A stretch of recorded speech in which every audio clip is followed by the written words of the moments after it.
My parents sold my son's vintage comic book collection left to him by his grandpa for $60,000 to help redecorate my sister's house. When Grandpa found out, he didn't get angry. He poured himself a drink and said this. My parents' faces drained of color. I found out my parents sold my son's comic book collection when my cousin texted me a photo of a glass case at a collector's expo. Inside it was the crown jewel, Action Comics #1 graded sealed real. Beneath it was a tag that read part of recently acquired private estate. Entire collection sold for $60,000. I stared at the photo for a solid minute before I called him. Nate said the seller was an older couple, maybe in their 60s, who mentioned offhand they'd gotten rid of old stuff left behind by family, and were happy to get $60,000 for it. I knew immediately. I didn't even need to ask. The collection had been in a custom safe room at my parents' house. It belonged to my son.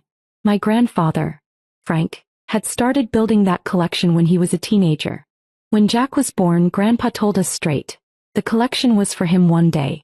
Not me, not my sister Julia, just Jack. He'd written it into his will. My parents knew. Julia knew.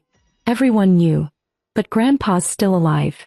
The only reason the collection was at my parents' house was because they'd built that secure room with Grandpa's help. He trusted them. I didn't. It got worse. I found out they sold it to help Julia. Her house had a plumbing issue, and apparently she and her husband decided to redo everything while they were at it.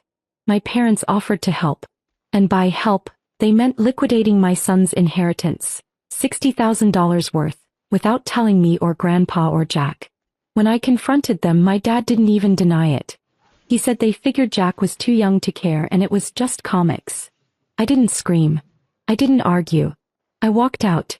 Then I drove straight to Grandpa's. He was sitting in the sunroom drinking tea and doing the crossword like always. I told him everything. From the text to the photo to the full story about how Mom and Dad had quietly emptied the room, sold everything off, and handed the money over to Julia like it was a casual favor. He sat still for a second. Then he got up, walked over to the bar cart, poured himself a drink, sat back down and said one sentence. Tell them to pack their things. They don't live here anymore. I blinked. Thought he was joking. But he wasn't. And what happened next hit my parents harder than anything they were prepared for. I didn't go back to my parents' house. Grandpa did.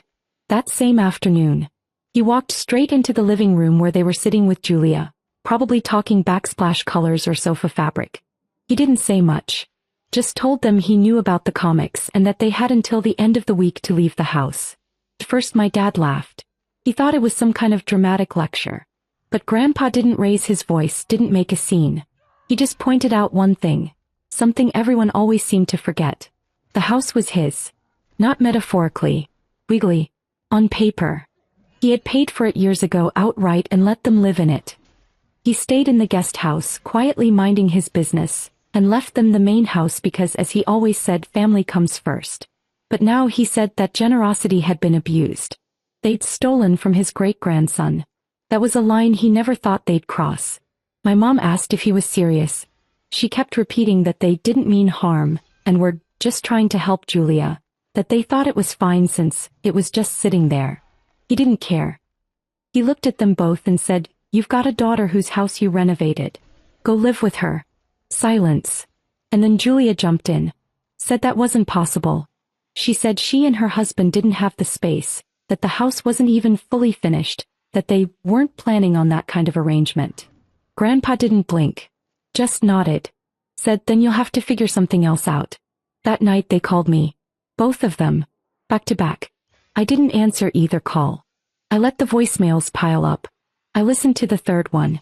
My mom's voice shaky. She said they didn't realize the comics were that important. That Jack wouldn't even remember them. That $60,000 wasn't even that much compared to what Julia needed, and that she was their daughter too. I blocked the number. Julia called next. She was furious. Said I'd ruined everything by running to Grandpa like a tattletale. I hung up mid-sentence. 3 days later they were out. Grandpa changed the locks. I came by to check on him that weekend, and when I pulled into the driveway I saw their SUV parked on the street. They were sitting inside it. Not moving. Just sitting there. I didn't go over. I walked into the house, sat at the kitchen table with Grandpa and Jack and ate breakfast. They never came to the door. But that was far from the end. Within a week of being kicked out, my parents went from living in a 5-bedroom house to renting a single room in a shared house on the edge of town. The kind of place you find stapled to a gas station bulletin board.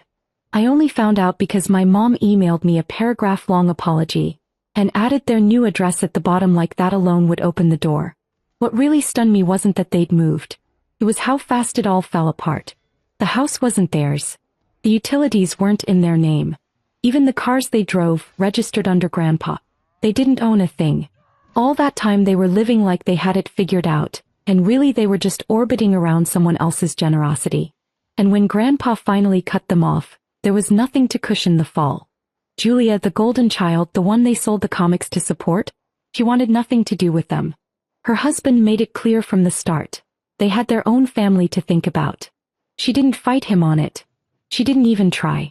I heard from someone later that Julia was embarrassed, claimed the situation with the comics had made them look bad in front of their friends. Imagine that. Not the theft, not the betrayal. The embarrassment. That's what stuck with her. Meanwhile, Grandpa wasn't done. He met with a lawyer the same week. Transferred the house and the rest of his assets into a living trust with one beneficiary. Jack. Not me. Not anyone else. Just Jack.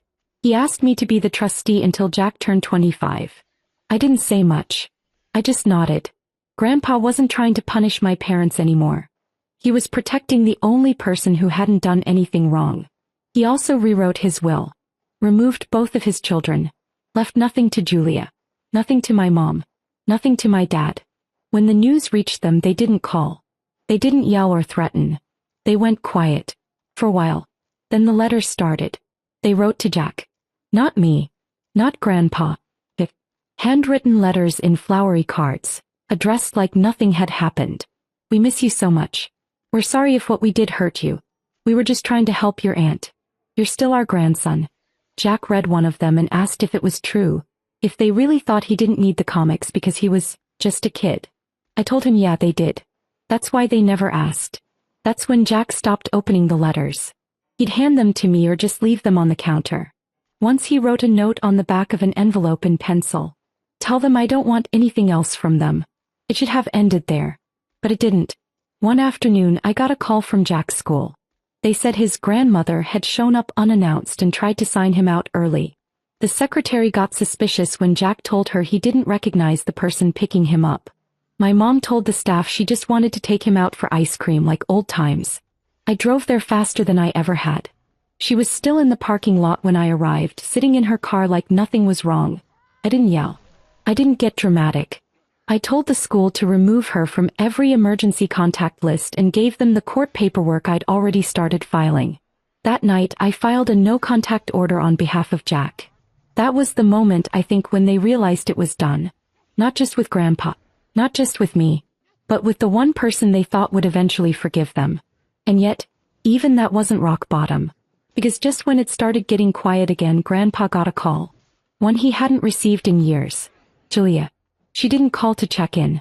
She didn't call to explain. She called to ask for something. Grandpa didn't even recognize the number. He let it go to voicemail at first. Then she called again. And again. On the 4th try he picked up. He skipped the pleasantries. Didn't ask how he was. Didn't mention what happened with the comics or mom and dad. He got right to it. She and her husband had hit a snag with their remodel. Some permits had been denied, a contractor bailed, and now they were looking at a 6-month delay that could cost them even more money. She said they might need a place to stay temporarily, just until things smoothed out. Grandpa said nothing for a while, then asked quietly if she remembered what she'd said about not wanting her parents to move in. Julia said that was different. He had kids. Her parents were a burden. She and her husband were a unit. He told her the answer was no. No room. No temporary anything. No favors. That night he told me about the call. He didn't look angry. He looked tired. He said something I'll never forget. I spent 40 years giving and never asking for anything back. And when I finally asked them to protect one thing, for one boy, they treated it like a garage sale. The next morning Julia sent me a message. A long rambling text blaming Grandpa's emotional instability, saying I'd poisoned him against the family. That Jack was being used as a pawn and I was exploiting the situation to turn everyone against each other. She even tried to claim I had never cared about the comics and was only making noise now to seem like the responsible one. I screenshotted the message. I didn't reply. I sent it to Grandpa. He didn't respond either. We both knew she was spiraling. A week later, a certified letter arrived. From my parents. Inside was a printed apology. Like an actual Word document. Formal language. Phrases like "we deeply regret our actions and it was never our intent to cause harm." They asked to meet for closure. Grandpa read it and laughed for the first time in weeks. Then he passed the letter to Jack and said, "If you want to forgive them, I won't stop you. But don't do it for me. And don't do it because they're family. Do it because you believe they deserve it." Jack folded the letter in half and slid it into the trash. Didn't even speak. It was almost peaceful after that. For a while at least. We had a routine. Jack went to school. I worked from the upstairs office. Grandpa sat outside most mornings with his coffee and a book. No calls. No texts. Just silence. Then one evening the landline rang. Grandpa answered, then handed it to me without saying a word. It was my mom. He was crying. Real crying. Not guilt-tripping, not dramatic. Broken. She said they were being evicted. That they had nowhere to go. That Julia had cut them off completely, said they were bad for her kids. That she and Dad had made a terrible mistake and wanted to make things right. She begged for a meeting. Said she needed to see Jack. I didn't give her an answer right away. I hung up, told Grandpa, and we sat there for a long time just thinking. Jack was upstairs doing homework, unaware of any of it. Grandpa finally said, "Let her come. Let her say what she needs to say. But don't let her near Jack unless he agrees to it." So I called her back the next day and told her we'd meet at a diner near the highway. Neutral ground. No surprise visits. No second chances if she crossed a line. She agreed immediately. She showed up alone. No Dad. Just her, smaller than I remembered, looking like she hadn't slept in weeks. I could see in her eyes. This wasn't another performance. This was desperation. He ordered tea. Didn't touch it. Then she told me everything. How Julia had shut them out completely. How her husband had blocked their numbers. How their grandkids didn't even know they existed anymore. They'd burned through most of the $60,000 covering costs at Julia's house and had nothing left. My dad had tried applying for jobs but couldn't even get interviews. No one wanted to hire someone in their 60s with no recent work history. Their savings were gone. Their credit was shot. She said the worst part wasn't the money, or the eviction notice taped to their door. It was that for the first time in her life she didn't feel like a mother. "I don't expect you to forgive us," she said. "But Jack. If he could just know that we're sorry, if he could just look at me." She didn't finish the sentence. Just wiped her face and stared at the table. I told her Jack would have to decide. No pressure. No guilt. No manipulation. If he said no, that was final. She nodded. She agreed to everything. That night I told Jack. Sat him down, explained it all without softening the edges. Told him they'd lost everything. Told him his grandmother wanted to talk. He didn't answer right away. Just went quiet. Then he asked one question. "If I say yes, does that mean we forgive them?" I told him no. "This means you listen." He thought about it for a while. Then said okay. One meeting. We agreed on the same diner. Grandpa came too but sat a few booths away just in case.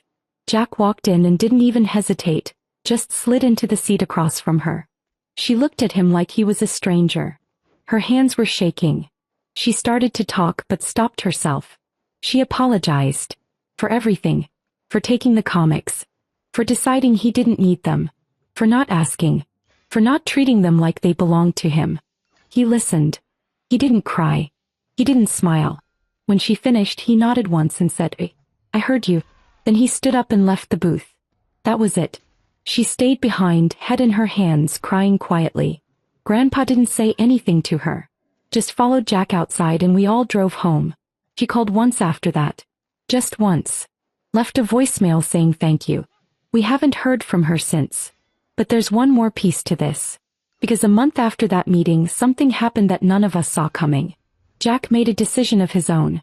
A month went by. Things settled. For the first time in a long while there was no drama. No letters. No calls. Just quiet. Jack didn't talk about the diner meeting and I didn't ask. I figured if he ever wanted to, he would.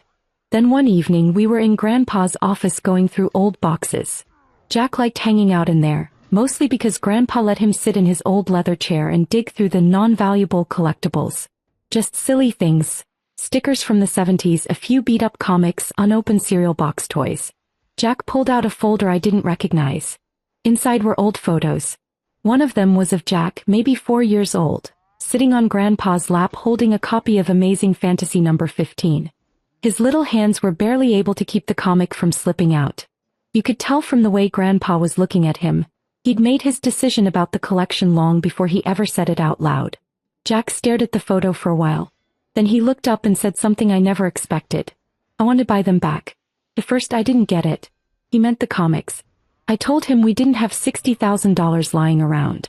He said he didn't care. He wanted to try. He wanted to figure it out. It's not about the comics, he said. It's about what they did. I want them back because they didn't have the right to give them away.